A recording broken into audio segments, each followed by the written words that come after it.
back. This Sunday marks the 50-year anniversary of the Network News in New Zealand. To honour this monumental occasion, we now present a specially adapted Friday Countdown. It's the Friday Countdown!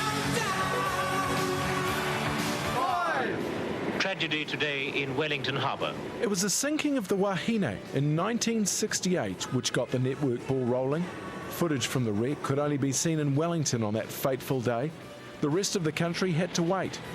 And so it was that a national network was fast-tracked to connect us all. The main artery of this system is a chain of microwave stations from Auckland to Dunedin. In Wellington today, The first and best of all the presenters was, like Prince, known only by one name, and that name was Dougal. Japanese fishing boats have again been poaching in New Zealand waters. Fellow serious white men hogged the limelight after him. But in 1975, Jenny Goodwin was allowed into the sausage sizzle and became the first woman in the Commonwealth to read the network news. Hello, and greetings from Auckland, New Zealand. The ladies never left, and to this day, men like myself are forced to play second fiddle. In the glory days, it seemed the whole country was glued to the news, and we shared some remarkable moments. Older viewers will remember the amazing UFO sighting of Kaikoura in 1978, or our own Miss Universe in 1983, Humphrey the Sea Elephant in 88, or the fall of the Berlin Wall in 89, and the fall of Georgie Pie in 1996. Sleep deprived, but super well. Whether completely sober or incredibly pissed, Prime Ministers have always made for great telly. Smart Alex interviewer. But the angry ball of power that lived within Muldoon was always the most compelling.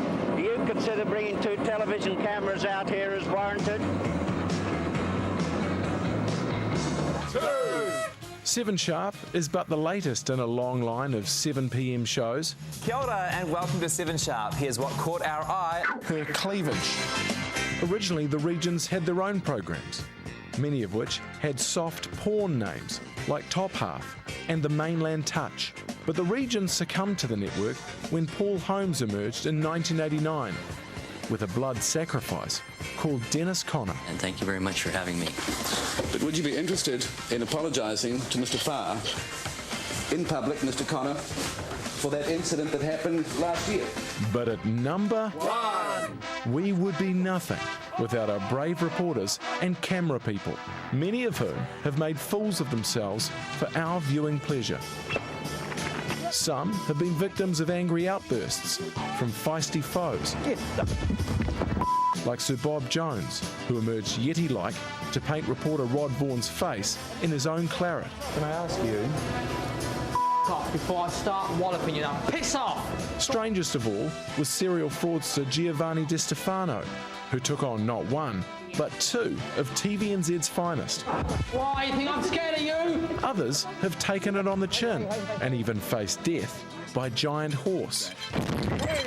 So here's to the camera folk, to the backroom toilers, the face painters, the makers of the cool graphics.